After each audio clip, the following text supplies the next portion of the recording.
क्योंकि ऐसे तमाम कालनेमी होंगे जो धर्म की आड़ में सनातन धर्म को कमजोर करने की साजिश रच रहे हैं। पूज्य शंकराचार्य जी के चरणों में प्रणाम है, वो बढ़िया स्नान करें, उनसे प्रार्थना है। शिखा का अर्थ नहीं जानते ना ये लोग, धर्म का अर्थ ही नहीं जानते। पढ़े तो जाने, गंगा स्नान करने में जो विघ्न डालता है उसे गौ हत्या का पाप लगता है।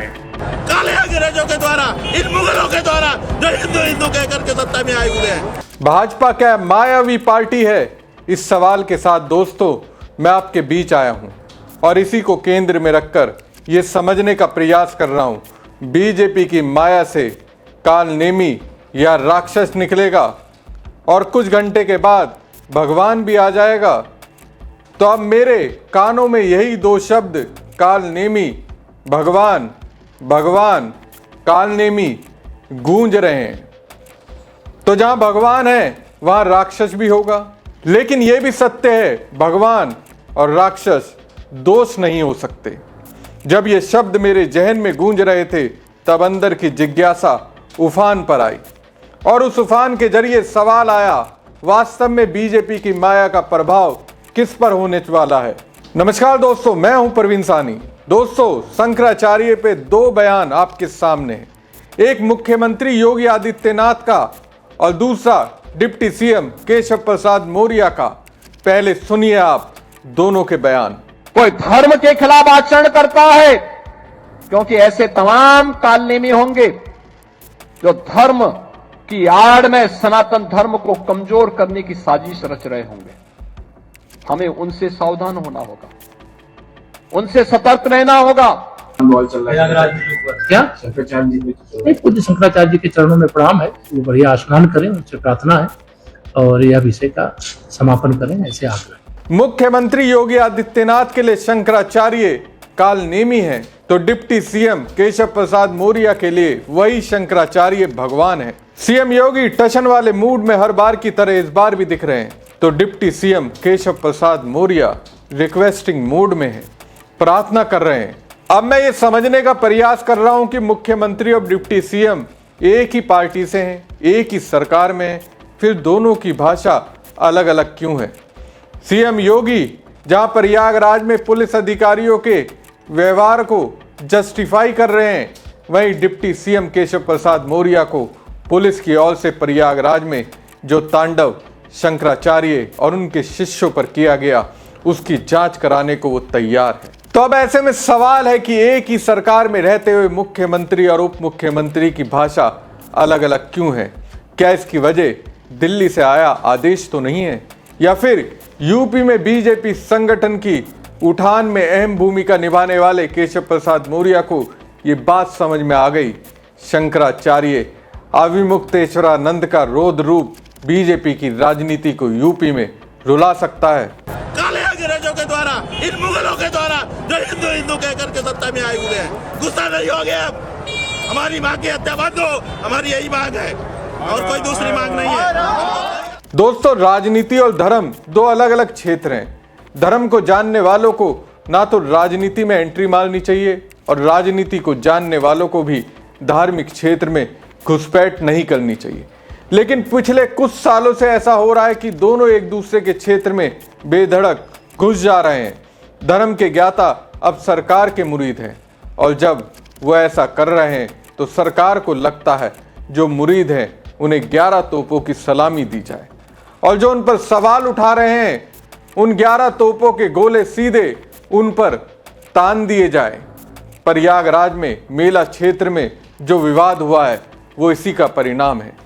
अक्सर मैं ये सुनता आया हूं, जब इस तरह का धार्मिक आयोजन होता है तो शासन प्रशासन हाथ जोड़कर सब कुछ धर्म के क्षेत्र में प्रवेश करने वाले साधु संतों पर छोड़ देते रहे। 2014 से पहले कुंभ में जब भी शाही स्नान के दौरान पहले नहाने को लेकर विवाद हुआ तो पुलिस ने उसमें कभी भी हस्तक्षेप नहीं किया, बस हाथ जोड़कर ये कहते मिले, प्रभु आप साधु संत ही आपसी विवाद को निपटा लो। लेकिन माघ मेले में क्या हुआ? एक पुलिस अधिकारी बटुक को उनकी शिखा पकड़कर खींच से दिखाई पड़ा। उस शिखा की क्या ताकत है? धर्म को जानने वालों ने उसकी व्याख्या की। अभी मौनी अमावस्या में स्नान के लिए दुखद घटना घटित हुई, जहां पटुक ब्राह्मणों को प्रशासन के कुछ कर्मचारियों के द्वारा, पुलिस प्रशासन के द्वारा चोटी पकड़ पकड़ के घसीटा गया। शिखा का अर्थ नहीं जानते ना ये लोग, धर्म का अर्थ ही नहीं जानते, पढ़े तो जाने। शिखा जो होती है वो वहाँ ब्रह्मरंध्र होता है, ब्रह्मरंध्र का अपमान नहीं किया जा सकता है। वहाँ ब्रह्म साक्षात्कार करना यानी कुंडलिनी जागृत करने के लिए ही तो ब्रह्मरंध्र है। ये षड चक्र भेदन करके हम ब्रह्मरंध्र में साधक जाता है। इस तरह से ब्राह्मणों का, साधुओं का, यतियों का गंगा स्नान करने से रोका गया। आचार्य जी को रोका गया, शंकराचार्य जी को रोका गया, और पटुक ब्राह्मणों को, छोटे छोटे विद्यार्थी थे, साधु भी थे उसमें, उनको रोका गया, उनको घसीट करके उनको दंड दिया गया। तो ये प्रशासन का अहंकार, ये सत्ता हमेशा नहीं रहती है, कभी अपनी सत्ता का दुरुपयोग नहीं करना चाहिए।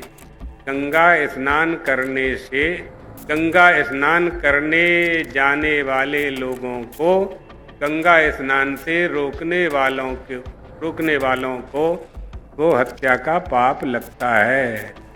ये शास्त्र वचन है, मेरा वचन नहीं है, शास्त्र का वचन है। गंगा स्नान करने में जो विघ्न डालता है उसे गौ हत्या का पाप लगता है। इसलिए ऐसा काम कभी नहीं करना चाहिए। यदि कोई बल हमें प्राप्त हुआ है, कोई शक्ति हमें प्राप्त हुई है, कोई ताकत हमें प्राप्त हुई है, उसका दुरुपयोग नहीं करना चाहिए। प्रशासन के इस कृत्य की हम घोर निंदा करते हैं। खैर दोस्तों, अब सवाल यह है कि जिस शंकराचार्य को सीएम योगी कालनेमी कहकर पुकार रहे हैं, उन्हें डिप्टी सीएम केशव प्रसाद मौर्य ने भगवान क्यों कहा? केशव प्रसाद मौर्य को बीजेपी के सबसे बड़े रणनीतिकार अमित शाह का खास माना जाता है। 2014 के लोकसभा चुनाव से पहले जब बीजेपी ने अमित शाह को यूपी का प्रभारी बनाया, तो उस दौरान केशव प्रसाद मौर्य ने यूपी बीजेपी अध्यक्ष के तौर पर अमित शाह का भरपूर साथ दिया था, और दोनों की बेहतर ट्यूनिंग की वजह से बीजेपी को यूपी की 80 लोकसभा सीटों में 60 से ज्यादा सीटें मिली। तब से केशव प्रसाद मौर्य न सिर्फ अमित शाह बल्कि पीएम मोदी के भी खास हो गए। अब जब केशव शंकराचार्य को भगवान कह रहे हैं, तो इसके क्या मायने हो सकते हैं?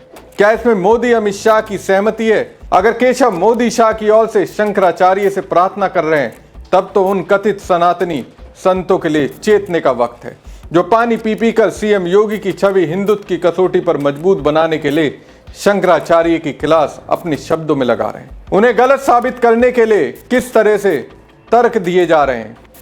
कोई कह रहा है माघ मेले में संगम क्षेत्र में पालकी ले जाने की इजाजत नहीं है, शंकराचार्य अहंकार में है, साधु संतों को तो निराकार होना चाहिए।